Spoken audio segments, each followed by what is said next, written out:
le Seigneur qui parle. Écrit à l'ange de l'église de Thyatire, donc c'était une ville, voici ce que dit le Fils de Dieu, celui qui a les yeux comme une flamme de feu et dont les pieds sont semblables à du bronze ardent.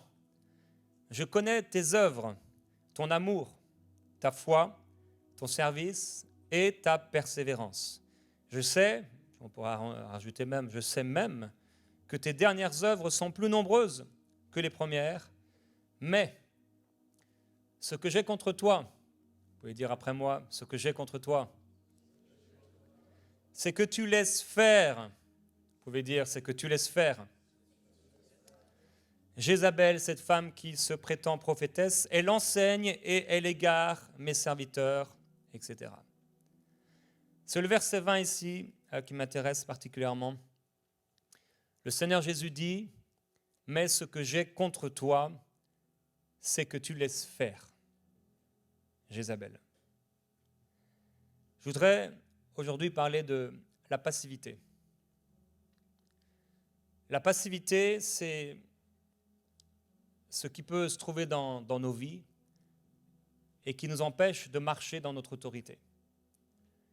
La passivité, c'est cette chose qui se colle à nous si on ne veille pas, si on ne fait pas attention, si on n'alimente pas notre vie de prière, notre vie spirituelle, si on n'est plus dans la louange, dans une vie de louange, d'adoration, si nos cœurs se détournent petit à petit du Seigneur tout en l'aimant, c'est là où il commence à avoir des habitudes, des routines, des choses qui s'installent dans nos vies et on peut devenir passif.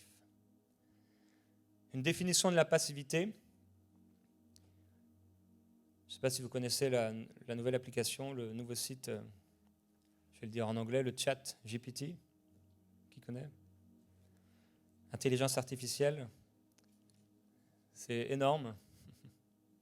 Ça a entre guillemets réponse à tout, ou presque. Et la définition qu'elle nous donne, c'est la passivité, c'est l'état d'une personne qui se comporte donc de manière passive, c'est-à-dire qui ne prend pas d'initiative ou qui n'agit pas activement dans une situation donnée. Ça peut se manifester par une absence d'engagement, de motivation, d'enthousiasme ou d'initiative pour résoudre un problème ou pour réaliser une tâche. Je ne sais pas si ça te parle, mais il y a des choses dans ta vie certainement où tu ne prends pas d'initiative, tu n'es plus engagé, tu n'es plus motivé, mais tu laisses cette chose traîner.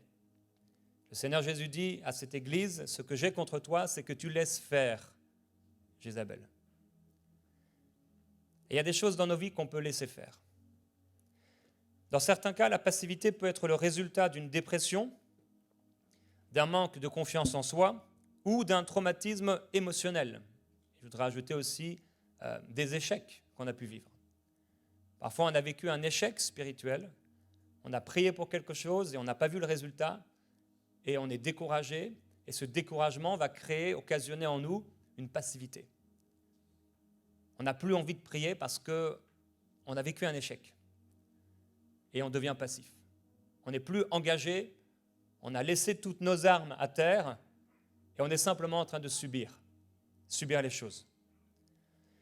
La passivité peut également être le produit d'un comportement acquis où une personne a pris l'habitude de se laisser aller et de ne pas prendre d'initiative. Et hier, pendant que je préparais ce message, j'ai posé la question à cette application, GPT, qu'est-ce que la passivité? Et elle est tellement bien faite. Michael me disait ça remplacera peut-être Google ou peut-être ça va fusionner, je ne sais pas. Mais n'allez pas tout de suite dessus.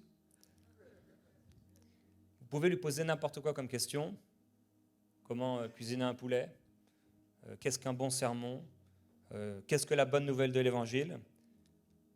Et en fait, il te répond, mais tellement bien. Je vais poser la question. Qu'est-ce que la bonne nouvelle de l'Évangile? Là, il est en train de m'écrire. La bonne nouvelle de l'Évangile est un message de salut et de rédemption qui est au cœur de la foi chrétienne. Selon les enseignements chrétiens, la bonne nouvelle est que Dieu est un Dieu d'amour et de grâce qui offre le salut à travers Jésus-Christ, son Fils. Elle est en train d'écrire. Selon l'Évangile, Jésus est mort sur la croix pour les péchés de l'humanité, mais il est ressuscité des morts 3 jours plus tard, offrant la promesse de la vie éternelle à tous ceux qui croient en lui. Cette bonne nouvelle est une source de joie, de paix et d'espoir pour les chrétiens qui croient que leur vie a un sens et une direction en Jésus-Christ. La bonne nouvelle de l'Évangile est un appel à la repentance, à la foi et à la vie en Christ, ainsi qu'un message de compassion et de pardon pour tous ceux qui cherchent la vérité et la vie éternelle. Elle offre la certitude que Dieu nous aime et veut que nous ayons une relation avec lui, ainsi que l'espoir d'un avenir glorieux dans sa présence.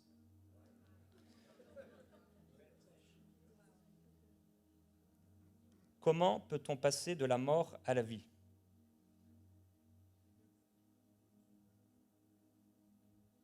Réfléchis.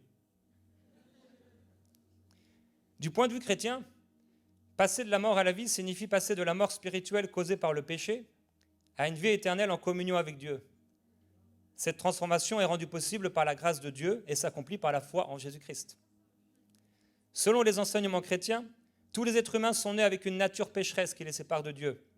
Cette séparation se manifeste par la mort spirituelle et la condamnation éternelle. Cependant, Dieu a offert un moyen de salut en envoyant son Fils Jésus-Christ pour mourir sur la croix et payer le prix de nos péchés. Par sa mort et sa résurrection, Jésus a vaincu le péché et la mort et a ouvert la voie à la vie éternelle pour tous ceux qui croient en lui. Pour passer de la mort à la vie, il est donc nécessaire de reconnaître notre condition de pécheur, de nous repentir de nos péchés, de croire en Jésus-Christ comme notre Sauveur et Seigneur et de recevoir la vie éternelle qu'il offre. Cette transformation se produit par la grâce de Dieu qui travaille en nous pour nous rendre conformes à l'image de son Fils Jésus-Christ.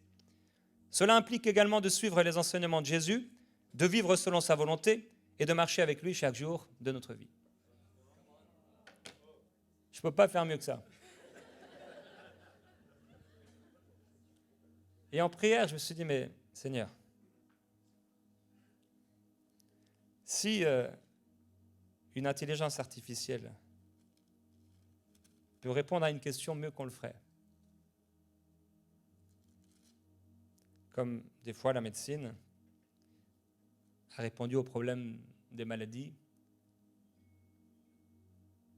et qu'il y a tout un tas de choses qui ont été mises en place, les mouvements sociaux, les organismes sociaux qui répondent aux besoins financiers des gens.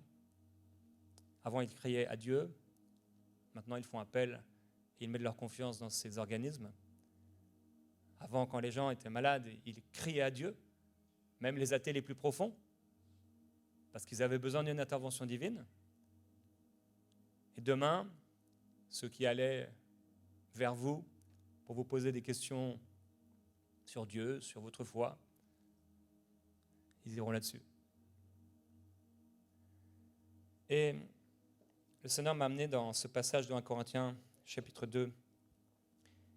Et Paul dit, « Pour moi, frère, lorsque je suis allé chez vous, ce n'est pas avec une supériorité de langage ou de sagesse que je suis allé vous annoncer le témoignage de Dieu. Car je n'ai pas jugé bon de savoir autre chose parmi vous, sinon Jésus-Christ et Jésus-Christ crucifié.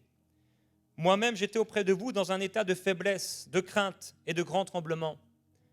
Ma parole et ma prédication ne reposaient pas sur les discours persuasifs de la sagesse, mais comme nous l'avons entendu en introduction aujourd'hui, mais sur une démonstration d'esprit et de puissance, afin que votre foi ne soit pas fondée sur la sagesse des hommes, mais sur la puissance de Dieu. » Et j'ai prié, j'ai dit au Seigneur, mais on arrive dans un temps où tout nous est mis à disposition, qu'on peut devenir passif. Passif. Vous savez, les chrétiens des premiers temps, entre autres, il y a les hommes de Bérée, quand on leur enseignait la parole, la réunion se terminait, on peut les imaginer, ils étaient tout de suite, en tout cas en arrivant à la maison, ou quand ils croisaient un frère en train de discuter de ce qui avait été donné, et ils vérifiaient dans les Écritures si ce qu'on leur disait était vrai. Aujourd'hui, les gens entendent l'Évangile, on entend des prédications, et on ne va pas vérifier ce qu'on nous a enseigné. Et en fait, on devient passif. Aujourd'hui, beaucoup d'accent est mis sur la louange et on regarde des fois et souvent les autres louer et nous on est passifs. On est dans une prière et on attend et on entend les autres prier et nous on est passifs. La passivité. Et il y a tout un tas de choses qui peuvent être mises en place autour de nous et dans la vie qui nous rendent passifs. On attend, comme cet homme qu'on plaçait à la porte, la belle, et qu'on plaçait là et qui attendait que quelqu'un passe pour lui donner de l'argent. Et on attend comme des animaux qui attendent et qui regardent les voitures passer dans une passivité qui nous empêche de pouvoir porter du fruit. L'apôtre Paul dit que la prédication, ce n'est pas une histoire de sagesse humaine.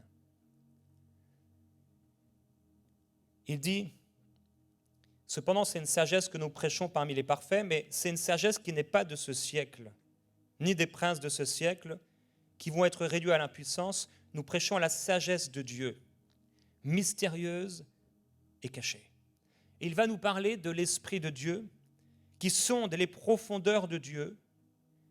Et il dit, nous n'avons pas reçu l'Esprit du monde, mais l'Esprit qui vient de Dieu, afin de savoir, de connaître par révélation ce que Dieu nous a donné par sa grâce.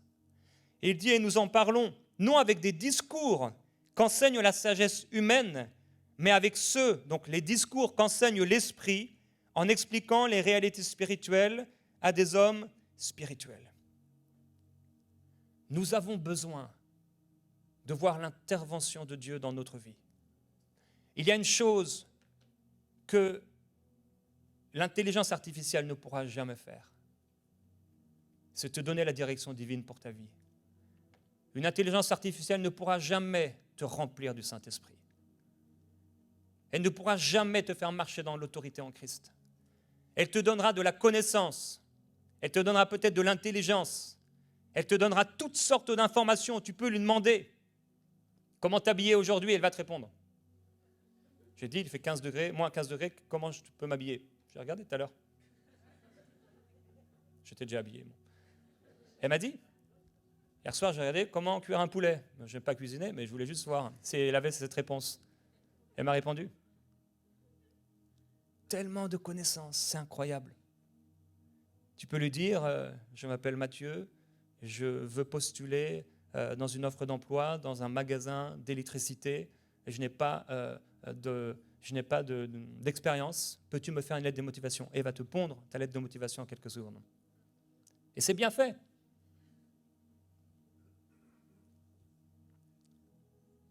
Mais ce qu'elle ne pourra jamais faire, c'est te remplir du Saint-Esprit. Ça veut dire que je pourrais aujourd'hui, quelqu'un pourrait vous enseigner un message. On peut lui demander, donne-moi une prédication sur l'amour. Et elle va pas prendre une prédication qui existe. Elle te crée une nouvelle prédication, comme on l'a fait là. Très bien faite. Mais si je n'ai pas l'amour, dit Dieu, je suis une cymbale qui retentit. Et si on n'a pas l'onction, nos paroles sont vides et creuses. Elles vont remplir la tête des gens. Elles vont remplir ta propre tête. Mais il n'y aura pas d'expérience avec Dieu. Je suis quelqu'un qui prêche l'expérience avec Dieu.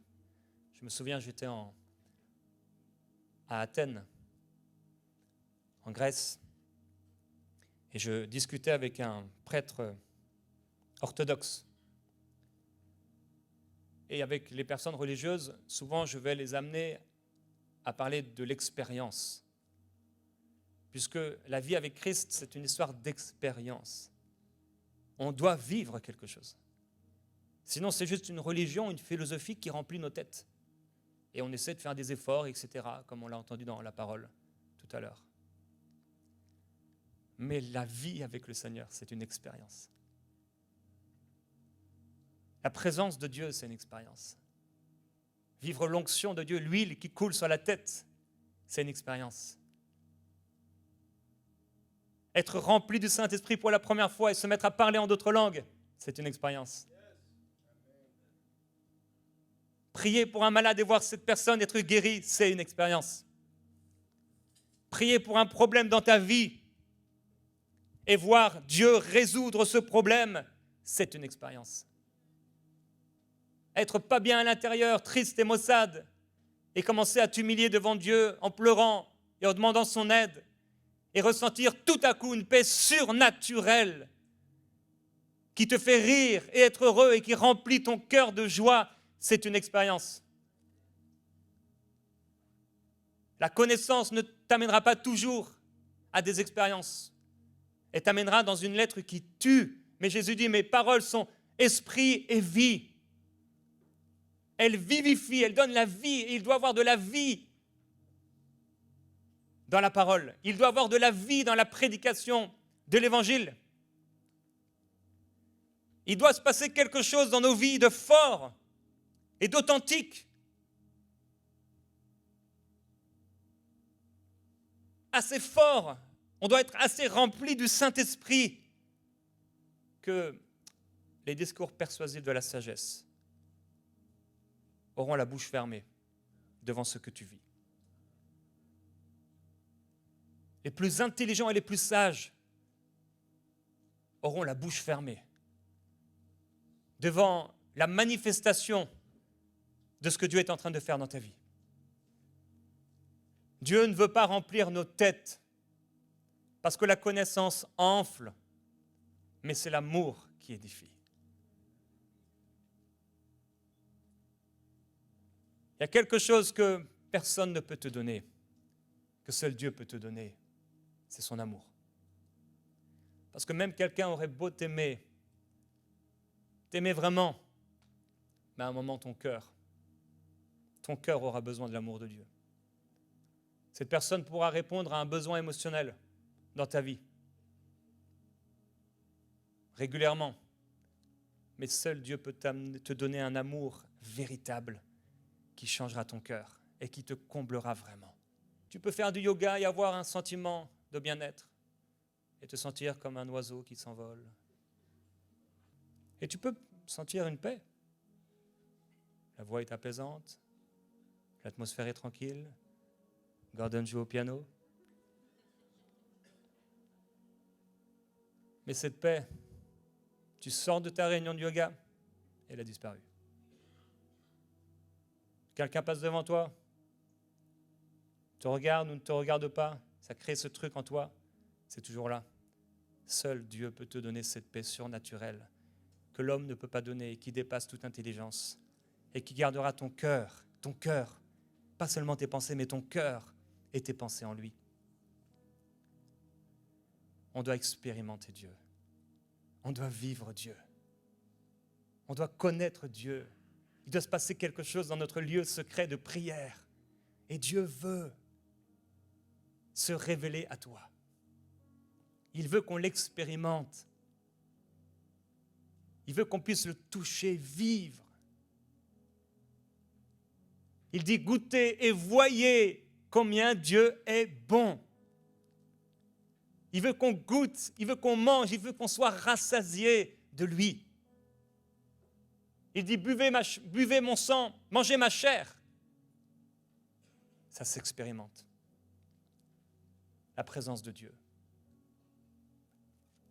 Et quand dans nos vies il ne se passe plus rien, quand on commence à être passif, on va laisser des choses dans nos vies s'installer, des mauvaises habitudes qui reviennent, des choses qu'on n'aime pas, mais on les laisse agir dans nos vies parce qu'on est devenu passif. Alors, qu'est-ce que tu laisses faire?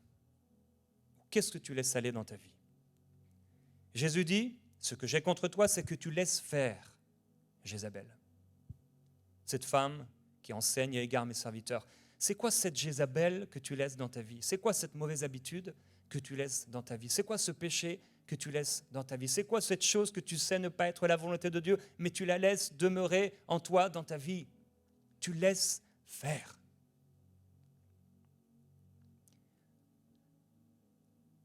Il y a des mauvaises habitudes L'intelligence artificielle m'en a donné plusieurs. La procrastination, le fait de remettre au lendemain des tâches importantes, la consommation excessive de substances mauvaises, l'abus des réseaux sociaux ou d'Internet, le manque d'exercice physique ou une alimentation déséquilibrée, le refus de demander de l'aide ou de suivre un traitement médical ou psychologique pour résoudre des problèmes, la procrastination financière, le manque de sommeil régulier. Voilà quelques mauvaises habitudes. La Bible nous dit que celui qui se relâche dans son travail est frère de celui qui détruit.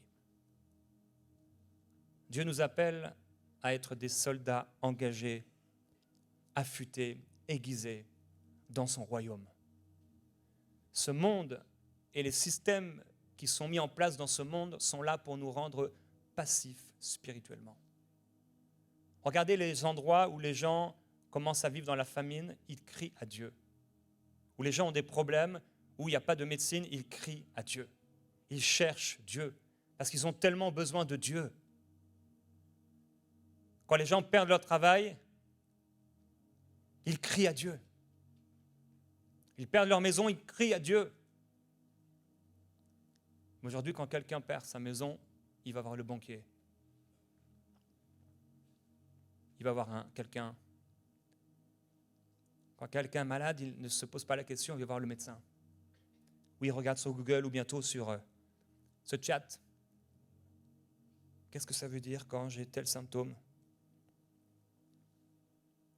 En fait, ce que ça produit, c'est que ça produit une passivité spirituelle. On peut se laisser libre cours à la chair, à de mauvaises habitudes. Qu'est-ce que tu laisses aller dans ta vie? Ça peut être la maladie. Tu commences à avoir des symptômes dans ta vie. Tu sais que ce n'est pas ce que Dieu veut pour toi, mais tu laisses faire. Tu es passif. Souvent, on est passif parce que, en fait, on a peur de se lever dans la foi, parce qu'on a peur de regarder le géant face à face. Et on a peur de lui. On laisse les symptômes se manifester et prendre de plus en plus de place parce qu'on a peur d'entendre le nom de cette maladie. On a peur que cette maladie se lève si on commence à se lever dans notre foi, et ça s'appelle l'esprit d'intimidation. On ne veut pas parler du Seigneur Jésus-Christ parce qu'on a peur que le géant de la philosophie, le géant des discours persuasifs de la sagesse humaine soit plus grand que nous. Est-ce que tu es passif par rapport à cette maladie? Le Seigneur Jésus-Christ veut te guérir de cette maladie. Nous savons que par ces meurtrissures, nous avons été guéris. Il est impossible que cette maladie demeure dans ton corps. Ce n'est pas la volonté de Dieu. Il veut t'en libérer. Mais au bout d'un moment, on peut être passif. On accepte, fataliste, comme si c'est comme ça. Mais ce n'est pas comme ça. Le Seigneur t'a libéré. Il t'a affranchi pour une glorieuse liberté. C'est peut-être la peur. Tu as des peurs dans ta vie et ces peurs, tu n'y fais pas face. Tu as peur des araignées. Tu as peur du noir. Tu as peur du jugement des autres. Et tu laisses cette peur. Tu as peur de parler en public. Tu as peur d'exprimer ta pensée parce que tu te penses inintelligent. Il y a une pensée qui te dit que tu es bête. Alors tu as peur de parler. Et tu deviens passif. Tu t'écrases. Mais ce n'est pas ce que Dieu veut pour toi. Dieu t'a doté d'intelligence et de sagesse, qui n'est pas une intelligence humaine. L'intelligence, c'est de le connaître. La sagesse, c'est de le connaître et de craindre Dieu. Il y a des problèmes que personne ne pourra résoudre. Le meilleur des pasteurs ne pourra pas résoudre ce problème. Le meilleur psychologue, le meilleur médecin, la meilleure intelligence artificielle ne pourra pas, que seul Dieu peut. résoudre. Tu peux avoir un problème de couple, mais quand tu fais appel à Dieu, il va te parler, il va te conduire, il va te diriger, il va te montrer la voie à suivre. Celui qui se confie en Dieu trouve dans son cœur des chemins tout tracés. Jamais ces gens ne pourront vraiment, à 100%, sans jamais commettre d'erreur, te donner quelle est la volonté de Dieu pour toi. Mais l'Esprit qui habite en toi ne se trompe jamais. Jamais. Ça peut être la paresse, on laisse la paresse dans notre vie, elle s'installe, une paresse spirituelle, on ne prie plus. Avant, on avait notre temps de prière, mais on l'a délaissé, on est devenu passif parce que c'est difficile. Ça nous est arrivé tous à un moment ou à un autre dans nos vies, d'avoir un temps, un jour qui passe, 2 jours qui passent, 3 jours qui passent, et voilà, la mauvaise habitude revient de ne pas prier, de ne pas se lever tôt pour prier. Et si on ne veille pas et si on ne fait pas attention, on va devenir passif.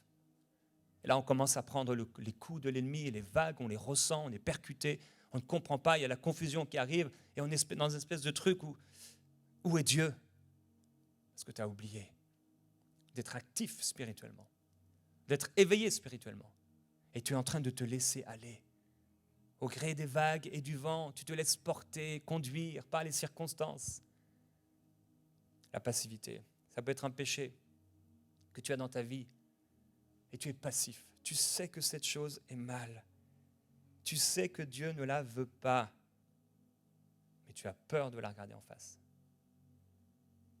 Tu ne veux pas traiter ce problème. Parce qu'au fond, tu as la foi que ce problème est plus grand que ta propre foi. Mais il faut que tu places ce problème devant la grandeur de ton Dieu et sa capacité à opérer au-delà de la sagesse humaine. Frères et sœurs, si notre foi s'appuie sur une connaissance intellectuelle, on est perdu. Si notre foi, notre vie, notre foi en Dieu s'appuie sur la lettre qui tue, il n'y aura plus rien qui va se passer. Notre foi doit s'appuyer sur la puissance de Dieu, sur Christ crucifié, puissance de Dieu pour ceux qui croient. Notre foi doit s'élever pour croire que Dieu est capable de faire ce qui est impossible à l'homme. Je peux être délivré de ce péché et je vais être délivré de ce péché. Je peux être délivré de cette maladie et je vais être libéré de cette maladie. Je n'aurai plus mal aux pieds, je n'aurai plus mal au ventre, je n'aurai plus mal au crâne. Je refuse de rester passif. Ça va partir, ça va me quitter, c'est obligé de me quitter. Pas parce que je suis intelligent, pas parce qu'on m'a montré le A plus B égale C, parce que j'ai une révélation tout à coup. Parce que Dieu me parle, parce que Dieu me dirige, parce que Dieu me conduit, parce que Dieu élève ma foi. Et cette chose est obligée de partir dans ma vie. Si on n'a pas d'expérience avec Dieu, on est juste religieux. On est dans une religion où Dieu n'est plus, il regarde. Les hommes faire comme les pharisiens qui étaient là avec toutes sortes de choses. Mais Dieu n'était pas là. Dieu n'était pas avec eux. Peut-être une passivité par rapport à des résolutions que tu ne prends pas, des problèmes. Alors combien de temps t'es-tu accordé pour régler cette chose? Quand vas-tu y mettre un terme? Il y a des temps où on peut laisser les choses aller. La Bible dit dans Actes, ce Dieu, dans les âges passés, a laissé toutes les nations suivre leur propre voie. Pendant un temps, Dieu a décidé de laisser. Il y a des choses que tu peux laisser pendant un temps, mais il y a un temps pour traiter ces choses. Pour les prendre en main et régler cette situation, pour prendre possession de ce qui est à toi. Dans Proverbes au chapitre 24 et au verset 30, il est écrit « J'ai passé près du champ d'un paresseux et près de la vigne d'un homme dépourvu de sens. » Proverbe 24. « Et voici les épines y croissaient partout. Les ronces en couvraient la face et le mur de pierre était écroulé. J'ai regardé attentivement et j'ai tiré instruction de ce que j'ai vu. Un peu de sommeil, un peu d'assoupissement, un peu croiser les mains pour dormir et la pauvreté te surprendra, comme un rôdeur. Paresseux, jusqu'à quand seras-tu couché » Proverbe 6. La paresse spirituelle, c'est cette chose qui fait qu'on n'est plus engagé. On est rentré dans une routine, on est fatigué peut-être, moralement, on est épuisé par le travail, on est épuisé par les tâches, il y a tellement de choses à faire, tellement de choses à gérer. Et du coup, qu'est-ce qu'on va laisser en premier? On laisse notre intimité, ce qui est le plus important. On laisse notre vie de prière. On ne va plus combattre le combat de la foi. On devient passif. Dieu dit dans Nombre, si vous ne chassez pas devant vous les habitants du pays, ceux d'entre vous que vous laisserez seront comme des épines dans vos yeux et des aiguillons dans vos côtés. Ils seront vos ennemis dans le pays où vous allez vous établir. Il y a des choses qu'on doit chasser. On ne peut pas les laisser aller. Je dois régler cette chose et continuer d'avancer. Je dois chasser la maladie, je dois chasser la peur, je dois chasser la paresse, je dois chasser ce péché, je dois prendre cette résolution, ce problème doit être réglé. À un moment, il est écrit que Jésus chassait les démons et il les menaçait et ne leur permettait pas de parler. Il y a des choses que tu ne dois pas permettre la manifestation de ces choses. L'ennemi doit se taire dans ta vie. Cette chose ne peut pas prendre place et ne doit pas prendre place. Alors comment régler le problème de la passivité?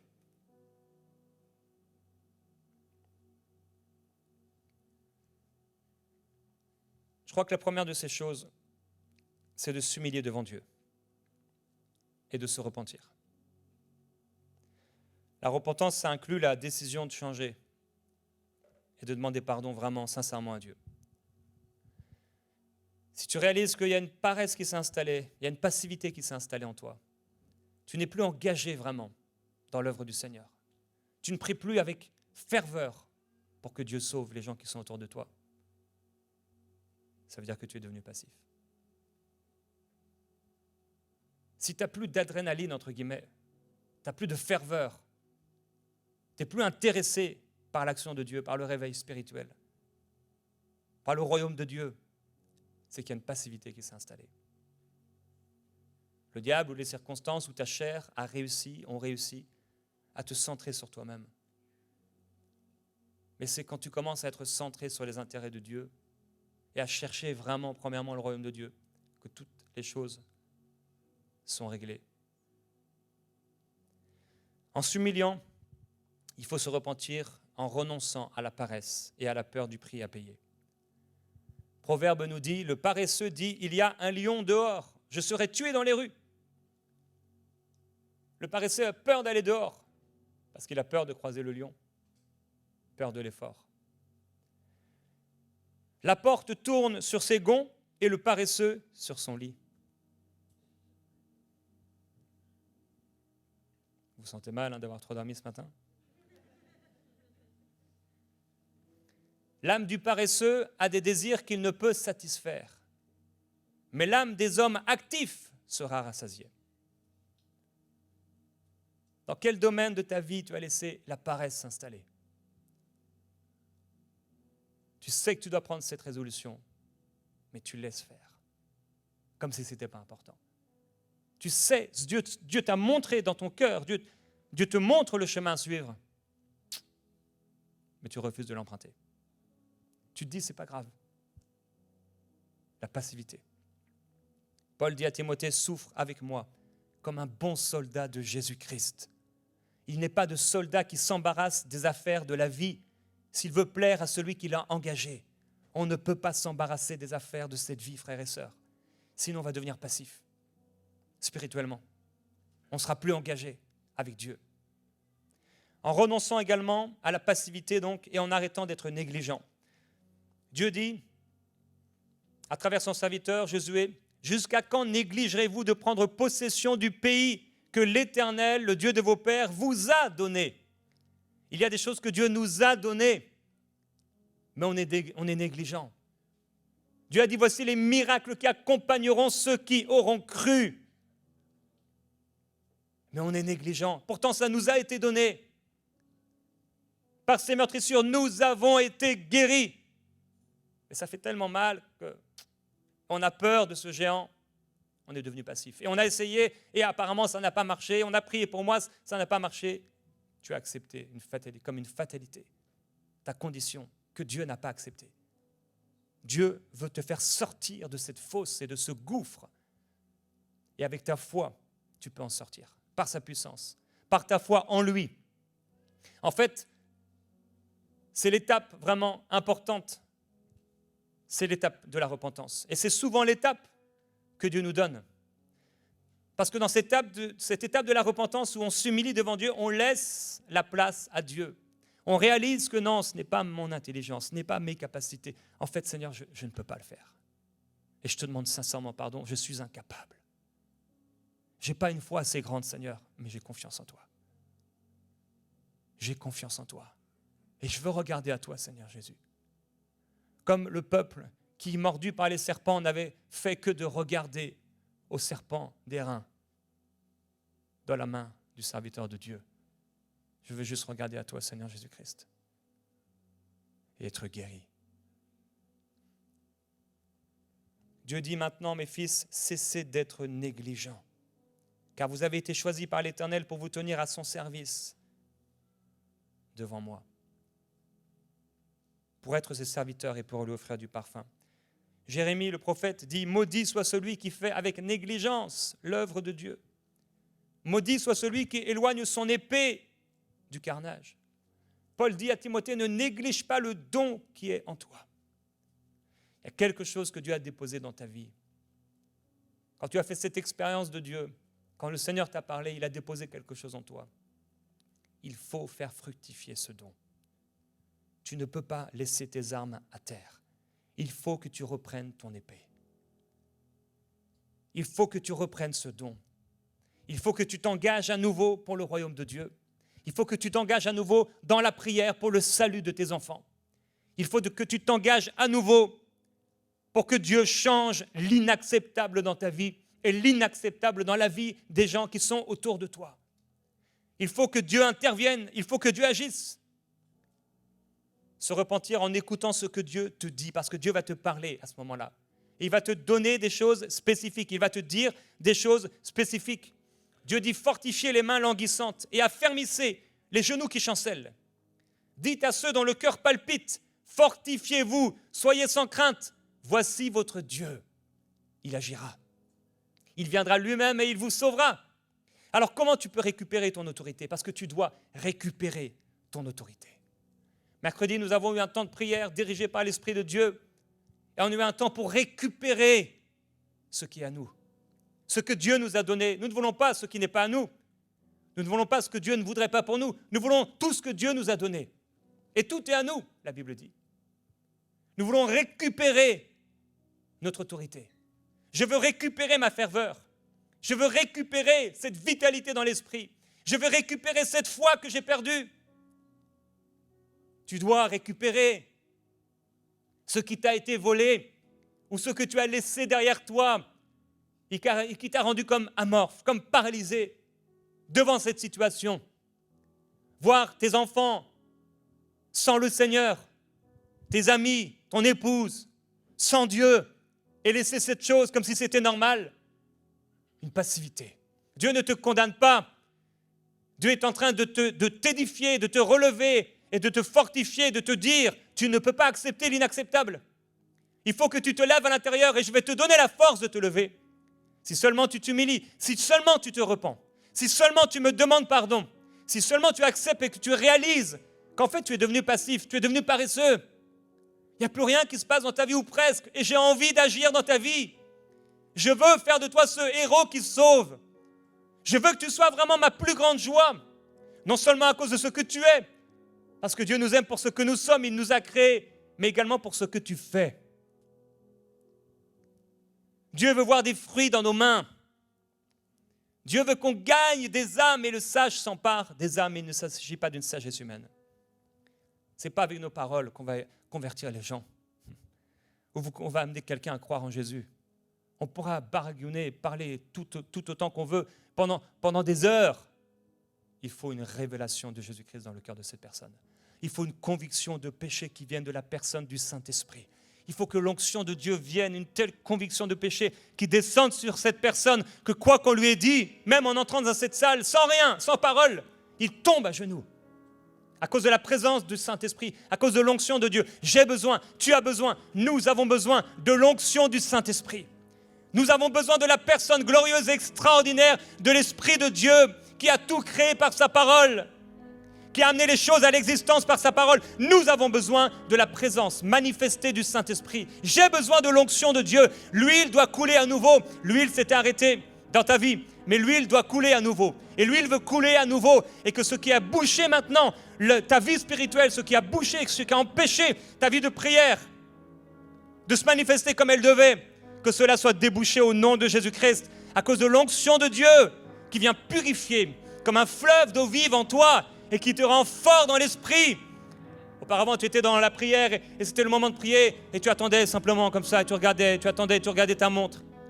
Et quand l'Esprit de Dieu te revitalise, quand tu récupères ton autorité, à nouveau tu pries, tu es rempli de ferveur et de foi parce que tu t'es repenti et tu as demandé, Seigneur, pardonne-moi, je veux me relever. Réalise que cette autorité t'appartient et relève-toi spirituellement. Jésus appela ses 12 disciples et leur donna l'autorité de chasser les esprits mauvais et de guérir toute maladie et toute infirmité. Voici les noms des 12. Et il y a leur nom et il y a ton nom. Dieu t'a donné le pouvoir et l'autorité de chasser les esprits mauvais. Dieu a donné à l'Église l'autorité contre toute puissance satanique. Le diable n'a aucun droit de faire du mal à tes enfants. Le diable n'a aucun droit de te voler quoi que ce soit. Parce que Jésus est venu pour te donner la vie et la vie en abondance. Alors on doit se lever à l'intérieur. C'est vrai, il y a une part de l'homme, mais c'est surtout la part de s'humilier et dire, Seigneur, pardonne-moi. Je ne me lèverai plus dans la prière. J'ai accepté l'inacceptable. J'ai laissé ces choses se manifester dans ma vie. Seigneur, c'est pas normal. C'est pas normal que je ne gagne pas d'âme. C'est pas normal que je n'ai pas amené une seule personne au Seigneur cette année. C'est pas normal. C'est pas normal que je n'ai pas guéri un seul malade. Il n'est pas normal qu'un démon n'a pas été chassé par ma vie, par ta vie en moi, au cours de ces dernières années ou au cours de ces derniers mois, Seigneur. Il faut que quelque chose se passe. Ce monde a besoin de la révélation des fils de Dieu qui marchent dans leur autorité. L'orgueil, on le laisse de côté. Rien ne vient de nous comme on l'a entendu avec le frère. Tout vient de lui. Toute grâce et tout don parfait vient de Dieu. C'est lui qui, lorsqu'il descend sur toi, lorsque l'huile coule sur ta barbe, lorsqu'elle se colle à toi, l'onction du Saint-Esprit, quand tu es rempli du Saint-Esprit, tout devient possible. Et il faut que ta foi s'élève. Dieu leur a donné l'autorité. Et voici les noms. Et de la même manière que ton nom, si tu lui appartiens, si tu marches avec lui, est inscrit dans le livre de vie, de la même manière, Dieu a inscrit ton nom dans ceux et parmi ceux, dans le livre de ceux qui ont l'autorité. Si tu fais partie de l'Église de Dieu, tu as reçu l'autorité. Il t'a donné l'autorité. On doit se relever spirituellement à l'intérieur. On doit se relever, se dire non, c'est pas normal. Je veux être en feu pour Dieu. Je dois être en feu pour Dieu. Jésus ayant assemblé les 12 leur donna force, le dynamis et pouvoir, exousia, sur tous les démons avec la puissance de guérir les malades. Dieu a donné à l'Église, Dieu t'a donné l'autorité et le pouvoir. Tu as le pouvoir de Dieu. Tu as la puissance de Dieu dans ton cœur et par la foi, cette puissance peut se manifester. Mais il faut qu'on se lève. Trop longtemps, frères et sœurs, dans nos vies, on est resté comme le peuple d'Israël devant Goliath, qui jour après jour venait se moquer d'eux, leur faire face, les mépriser. Et on est comme le peuple d'Israël. On a les armes, on a tout sur nous ou avec nous. Mais on est passif, on laisse faire. On laisse le Goliath s'exprimer. Et ça dure depuis trop longtemps. Ça doit changer. On doit se lever intérieurement. Comme David s'est levé, il a regardé. Il a dit, mais c'est pas normal. Comment ce Goliath peut s'exprimer ainsi?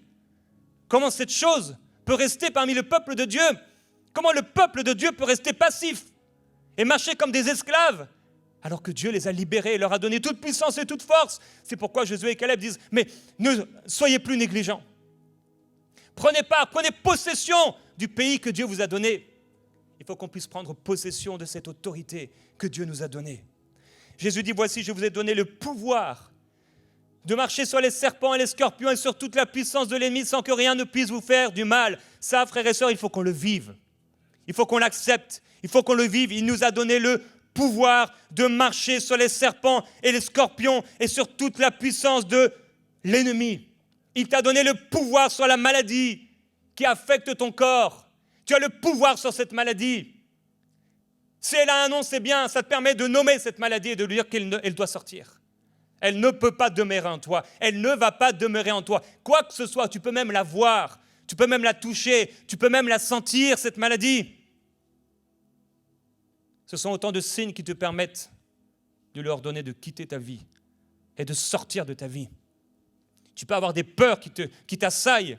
Des fois, tu as des peurs qui viennent sur toi. Tu dois te lever à l'intérieur. J'ai reçu le pouvoir. Ce n'est pas mon pouvoir. Ce n'est pas un pouvoir humain parce que je suis plus intelligent ou parce que je suis un homme de foi ou parce que je prie mieux que les autres. Non, à cause de lui. Juste parce qu'il me l'a donné. Il nous a donné le pouvoir. Il nous a délivrés de la puissance, du pouvoir, de l'autorité, des ténèbres et nous a transportés dans le royaume du Fils de son amour. Jésus, revêtu de la puissance, le dynamisme de l'Esprit, il retourna en Galilée et sa renommée se répandit dans tout le pays d'alentour. Il nous faut vivre et marcher dans la puissance que Dieu nous a donnée. Jésus leur dit, restez dans la ville jusqu'à ce que vous soyez revêtus de la puissance du Saint-Esprit, du dynamisme. Il nous faut ce dynamisme, il nous faut cette dynamite. Il te faut une telle dynamite qu'il peut se passer n'importe quoi autour de toi. Tu restes focus sur Dieu. Prie. Une fois que tu te relèves, une fois que tu retrouves ta vie de prière, une vie de prière puissante, comme les disciples à un moment, il est écrit dans Luc, Pierre et ses compagnons étaient accablés de sommeil. Peut-être tu es accablé de sommeil spirituellement parlant, tu es fatigué, tu sens une lassitude. Mais restés éveillés, ils virent la gloire de Jésus. Si tu restes éveillé, tu verras la gloire de Dieu. Si tu refuses de t'endormir spirituellement, mais que tu restes éveillé, que tu commences à parler en langue, il n'y a rien qui te dit que tu as envie de parler en langue, mais tu parles en langue. Parce qu'il t'a donné son esprit. Parce que c'est la dernière chose qu'il a donnée à l'Église. Il leur a ordonné d'attendre pour recevoir cette chose qui n'est pas une chose, qui est une personne. Le Saint-Esprit viendra sur vous et vous serez mes témoins. La puissance du Saint-Esprit viendra sur vous. Frères et sœurs, où est cette puissance dans nos vies? Il faut que cette puissance agisse. Puisqu'on a vu, l'intelligence artificielle peut mieux prêcher que nous. Elle a réponse entre guillemets à tout. Il y a des réponses qu'elle n'a pas, que seul Dieu peut donner. Et elle a une puissance qu'elle n'a pas, que seul le Saint-Esprit peut donner.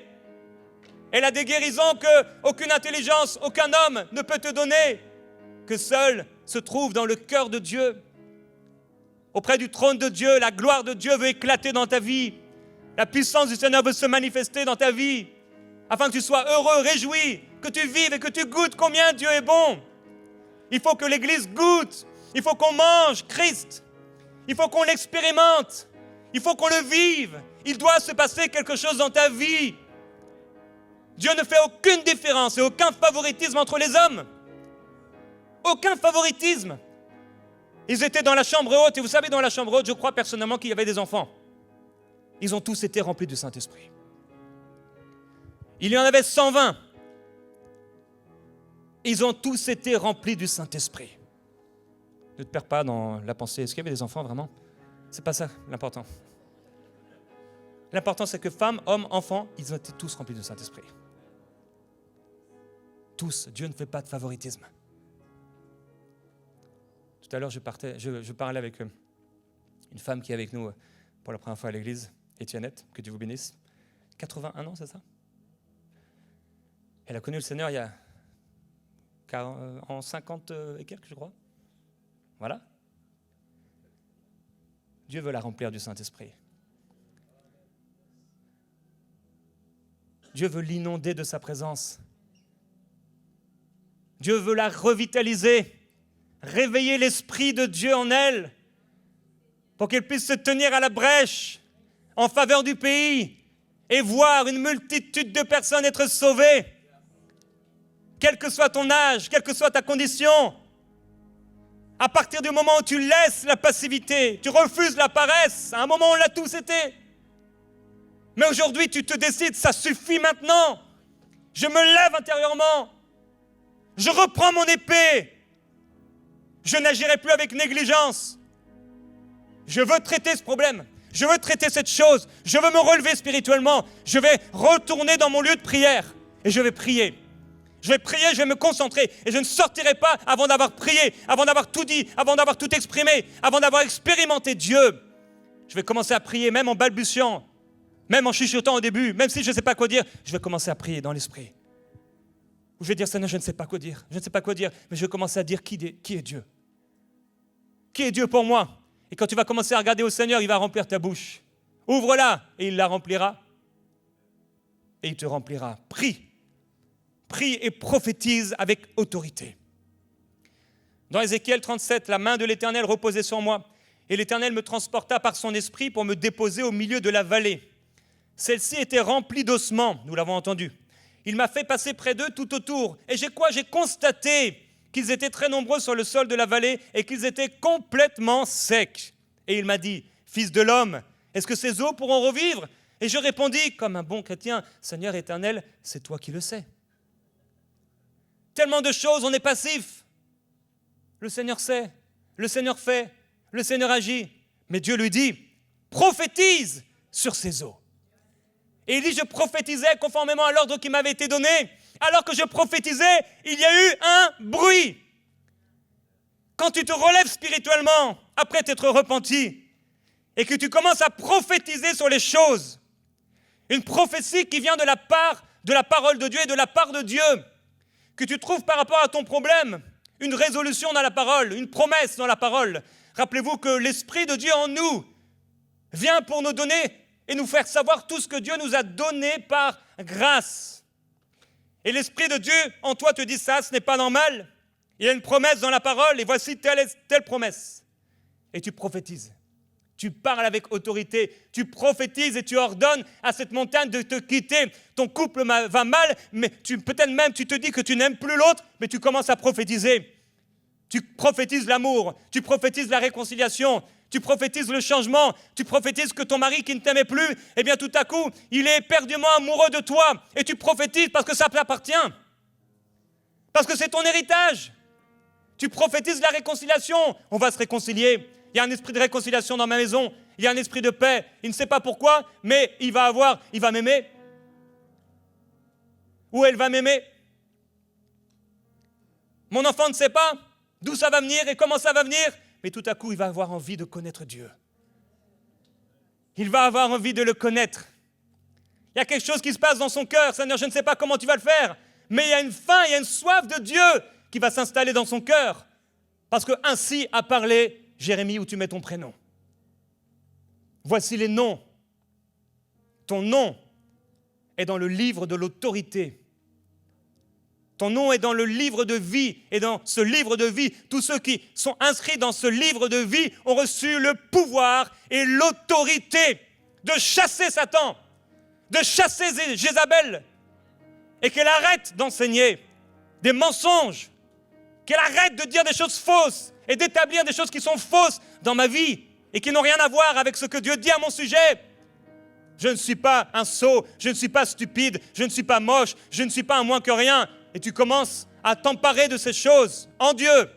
Je ne suis pas timide. Voici l'esprit que Dieu m'a donné, un esprit de force, un esprit d'amour, un esprit de sagesse. Je suis sage, j'ai la sagesse de Dieu, j'ai l'amour de Dieu, j'ai la force que Dieu me donne. La force que Dieu me donne, la force que Dieu me donne, Dieu me remplit de force. Dieu te remplit de force. Est-ce que tu peux ressaisir, reprendre cette force spirituelle qui t'a été volée ou que tu as délaissée? Est-ce que tu es prêt à reprendre cette autorité, à reprendre ce pouvoir? Seigneur, je reprends ce pouvoir. Je reprends mon épée dans la prière. Je me lève spirituellement. Je me lève, Seigneur, et avec moi, tu vas faire des exploits. Nous ferons des exploits. J'arrête d'être comme le peuple d'Israël en train de regarder Goliath, jour après jour, se moquer de moi. Et se moquer de toi, je me lève. Seigneur, tu l'as fait hier. Hier, tu es intervenu. Hier, oui, tu m'as délivré de la griffe, du lion et de l'ours. Tu le feras encore aujourd'hui.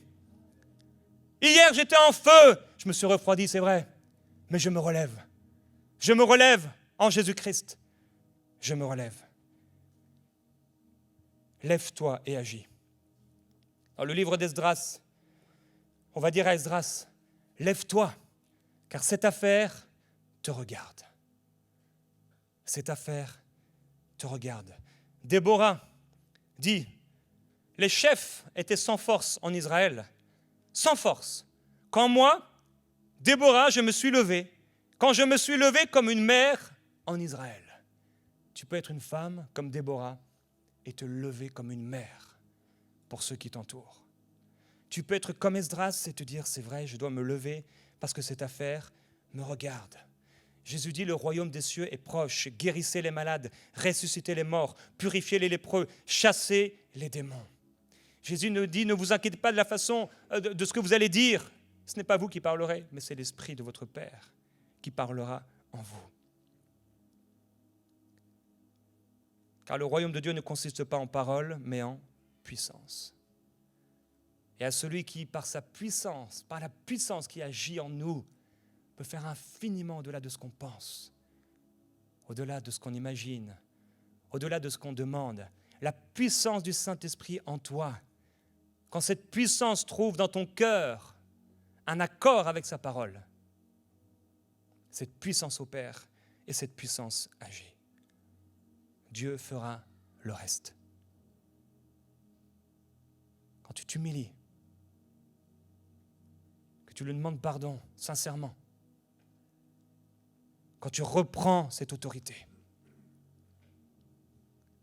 quand tu commences à prier et à prophétiser sur cette chose, à te lever maintenant et à agir par rapport à cette chose. Non seulement tu as prié, mais tu commences à agir comme ayant reçu cette chose, espérant contre toute espérance. Tu agis sur cette foi, Dieu fera le reste. Je prophétisais conformément à l'ordre que j'avais reçu, et alors que je prophétisais, il y a eu un bruit. Un mouvement s'est produit et les os se sont rapprochés les uns des autres. J'ai regardé, j'ai vu qu'il leur apparaissait des nerfs. La chair a commencé à pousser et la peau les a recouverts en dernier, mais il n'y avait pas d'esprit en eux. Il m'a dit, prophétise à l'intention de l'esprit. Prophétise, fils de l'homme. Tu annonceras à l'esprit, voici ce que dit le Seigneur l'Éternel. Esprit vient des 4 vents. Souffle sur ces morts et qu'ils revivent.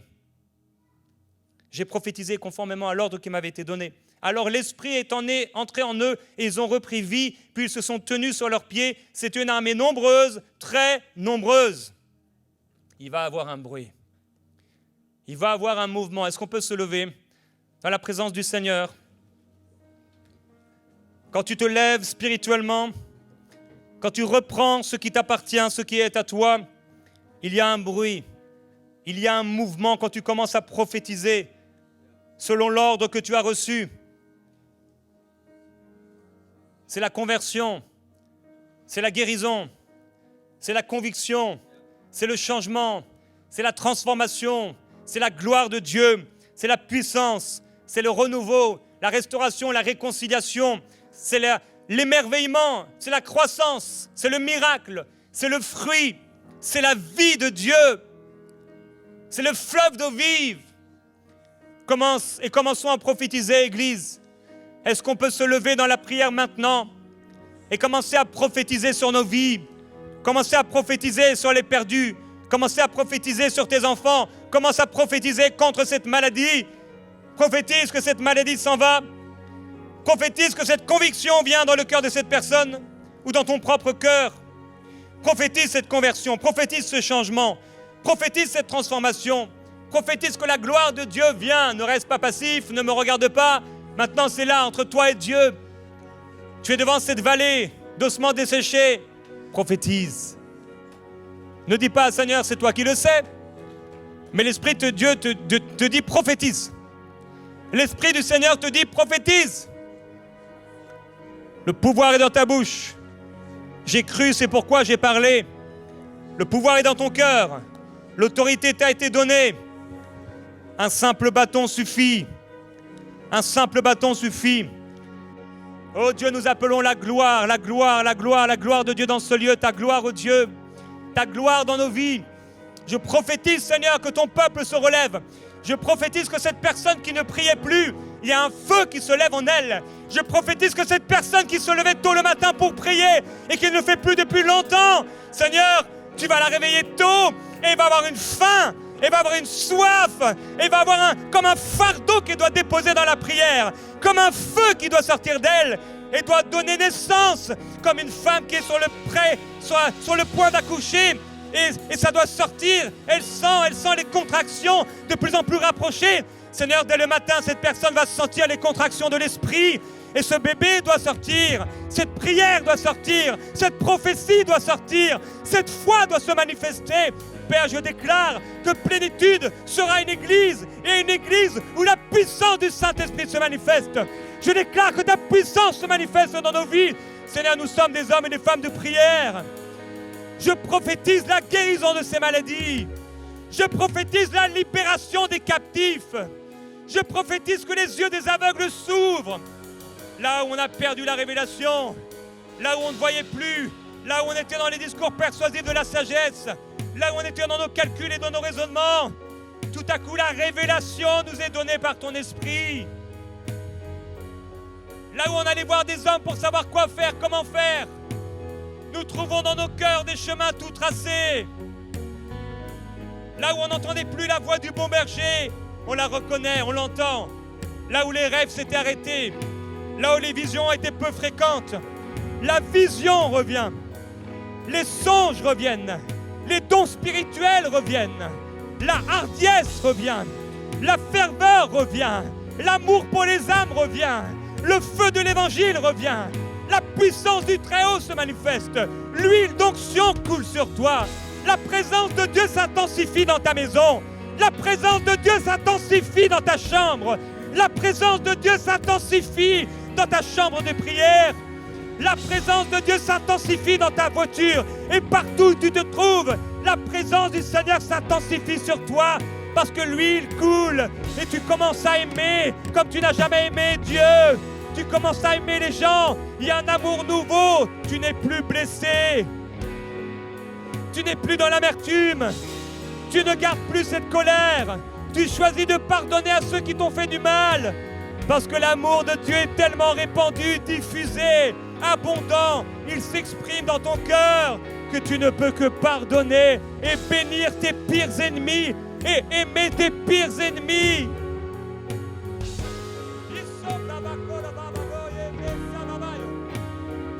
Plusieurs personnes, le Seigneur veut ressusciter votre vie spirituelle et la prière en langue dans votre vie.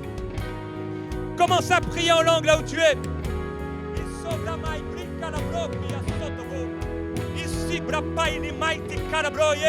Je ressuscite quelqu'un par la puissance du Seigneur. Je ressuscite la vie de prière de quelqu'un. Il y a pas il sont les bites et les mighty crossover. Il est crusti les billes, il y a mighty brapa et le soto. Il est pas presei caramai, il est propuesti lili, il est flight les maïdes. Va puiser dans ton esprit.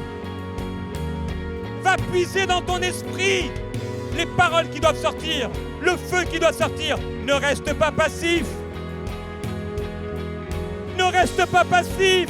Récupère ce qui est à toi. Reprends ce qui est à toi. Reprends ce rêve. Ce rêve, cette vision qui a été perdue. Tu te voyais annoncer l'évangile. Tu te voyais guérir les malades. Tu te voyais réussir.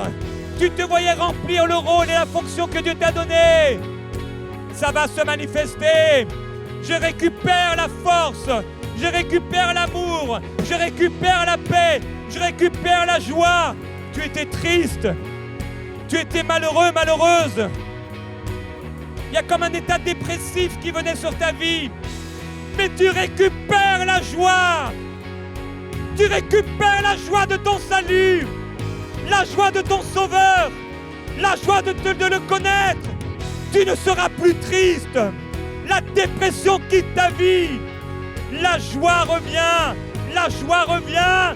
Prends cette joie et commence à rire dans l'esprit. Tu étais accablé, tu étais découragé à cause de la calomnie dans ta vie. Mais le courage t'est donné.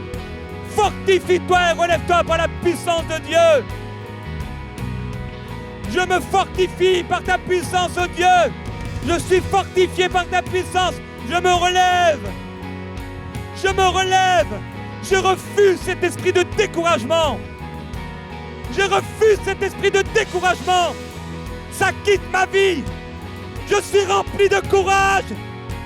Je ne sais pas comment ça vient, mais je sais que ça vient du Saint-Esprit.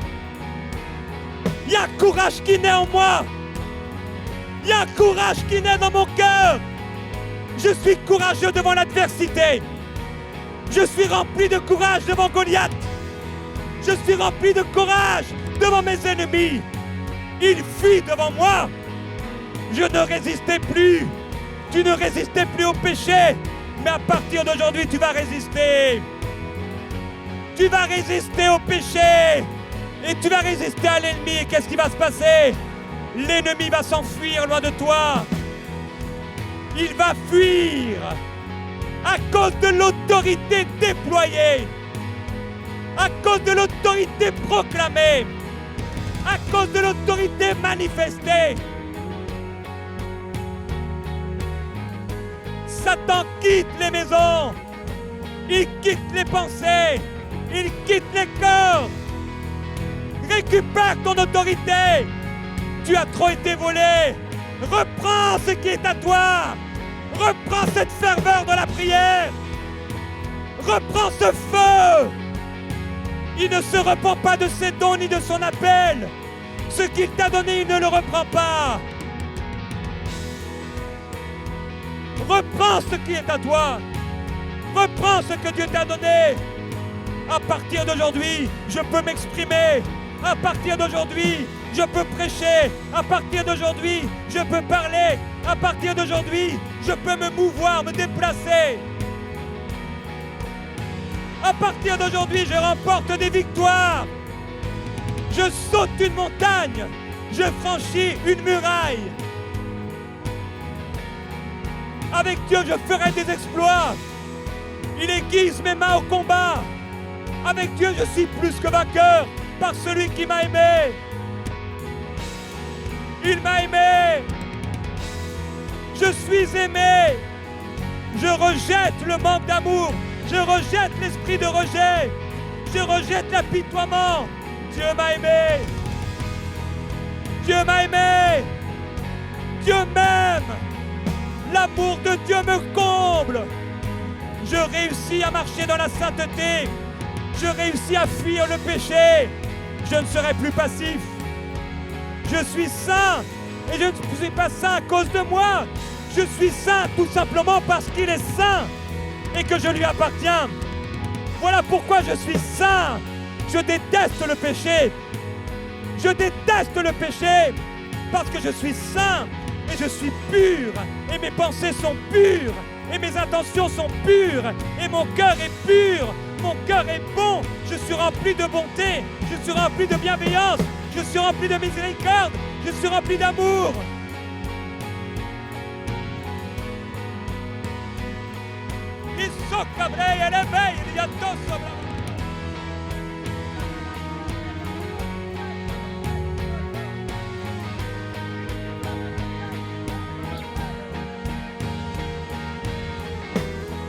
Proclame la parole. Proclame la parole dans ta vie. Reprends ton épée, mon frère. Reprends ton épée, ma sœur. Certains, vous devez vous baisser pour reprendre l'épée de l'esprit. La prendre dans votre main. J'ai l'épée de l'esprit, la parole de Dieu dans ma bouche. J'ai cru, c'est pourquoi j'ai parlé. Je parle à cette montagne. Ôte-toi de là. Je parle à cette maladie. Tu es obligé de quitter ma vie. Je te résiste. Je te résiste. Et tu vas fuir. Oh, sobra babaye, kebra babaye.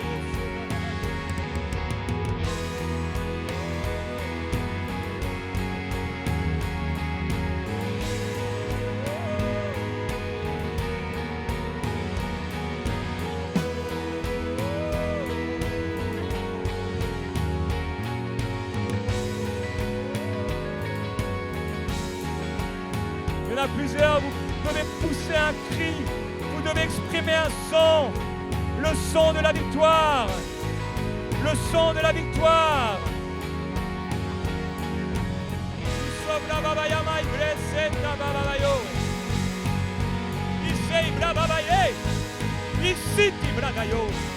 Tu te relèves, je me relève, je me relève, je me relève. Je ne suis pas ce que le diable a dit de moi. Je ne suis pas ce que cette personne a dit de moi. Je ne suis pas souillé. Je ne suis pas impur. Je ne suis pas un pécheur. Je suis saint. Je rejette le vêtement de deuil. Je rejette le vêtement souillé. Je rejette le vêtement d'impureté. Je suis habillé de fin lin.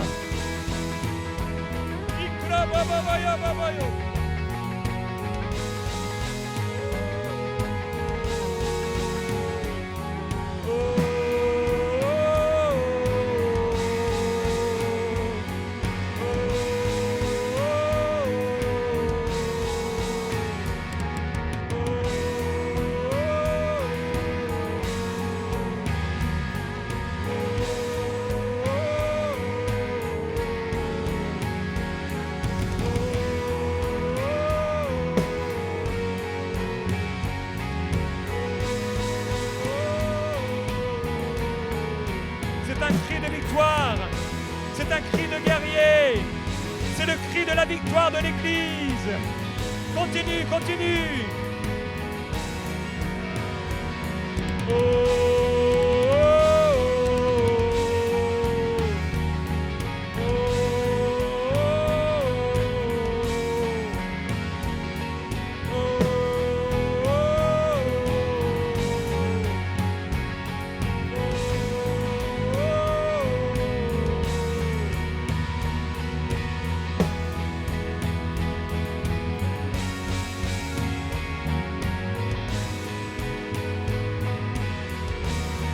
Continuez, continuez.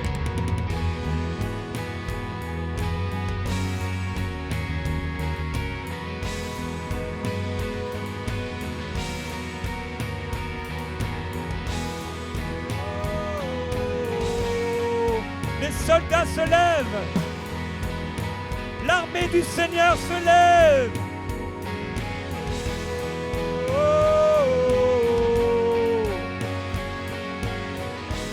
La jeunesse se lève, la jeunesse se lève, remplie du Saint-Esprit. Vos jeunes gens prophétiseront, ils auront des visions.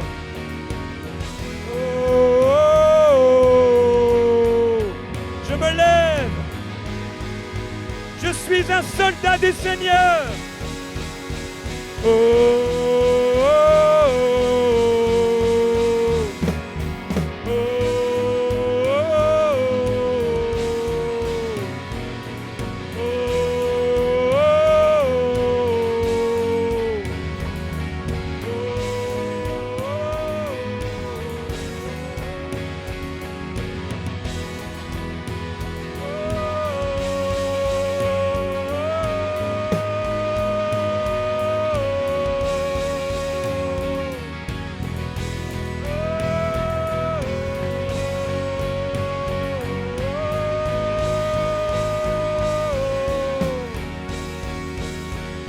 L'onction de Dieu est là. L'onction de Dieu est là. Reçois cette onction. Reçois cette onction. Tu es libre, libre, libre, libre, libre. Reçois cette onction. La liberté de Dieu dans ce lieu.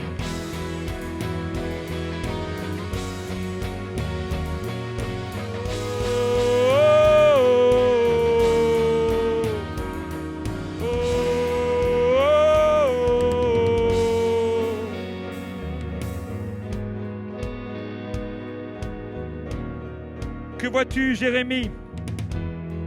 Je vois une branche d'amandier. Ce qui importe, c'est de commencer à se lever.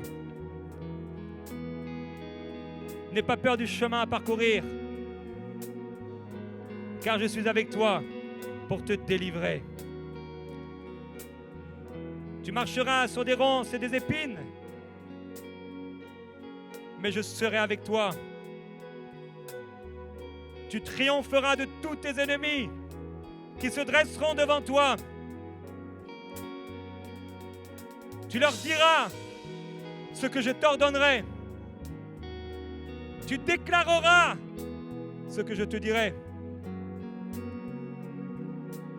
Père, je veux te glorifier pour ton peuple qui se lève comme un seul homme. Nous ne sommes pas seuls. Tu nous as donné des frères et des sœurs qui prient pour nous. Merci parce que quelqu'un peut ramener quelqu'un par la prière. Nous voulons ramener dans cette maison plénitude tous ceux dans cette région qui se sont égarés, tous ceux qui n'ont plus d'église, tous ceux qui ont laissé leur foi, qui auparavant venaient dans ta maison. Et je déclare au nom du Seigneur Jésus-Christ que nous allons les voir revenir. Ils vont revenir un par un, et il va y avoir des temps, ils vont revenir en mouvement.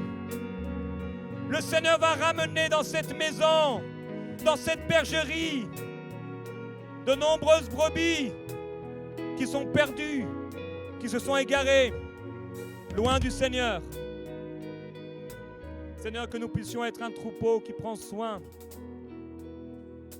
des bergers qui prennent soin de ce que tu nous donnes. Nous voulons aller avec la force que tu nous donnes, courir notre course sans nous décourager, rejetant le péché qui veut nous envelopper, les yeux fixés sur toi, qui est le rémunérateur de notre foi. Je te glorifie, merveilleux Jésus-Christ, parce que tu m'as si souvent relevé quand j'étais fatigué, quand j'étais épuisé, quand j'étais découragé. Et tu nous as si souvent relevés tous. Et aujourd'hui, par ton bon esprit que tu as fait habiter en nous, tu nous as relevés. Nous sommes debout. Nous allons prier, prophétiser. Nous allons nous lever et agir sur ta parole. Et tu vas faire le reste. Et il y aura un bruit, et il y aura un mouvement, et la chair recouvrira ses os desséchés. Et ils deviendront une armée à ton service. Ils seront éclairés, alors que tu nous as établis comme une lumière dans cette nation. Je suis une lumière, je ne resterai plus caché sous le lit. Je serai révélé à la face de tous ceux envers qui tu m'enverras. Je suis la lumière du monde et le sel de la terre. Je reprends mon goût et ma saveur dans la prière et dans la foi au Fils de Dieu qui s'est donné pour moi, afin que je ne vive plus pour moi-même, mais pour toi. Seigneur, tu vas te glorifier à travers mes bien-aimés, mes frères et mes sœurs, à travers le troupeau plénitude. Tu vas faire des choses merveilleuses et extraordinaires. Et je prie que l'amour soit toujours, Seigneur, notre partage et l'unité de l'esprit. Qu'il n'y ait aucune personne comme Jézabel, Seigneur, au milieu de nous. Nous ne la laisserons pas faire. Mais nous ferons taire les voix d'accusation, les voix de condamnation et les voix de division. Nous voulons marcher dans l'unité et dans l'amour. Nous voulons marcher dans l'humilité, aimer notre prochain et le voir supérieur à nous-mêmes. Nous t'adorons, merveilleux Jésus-Christ.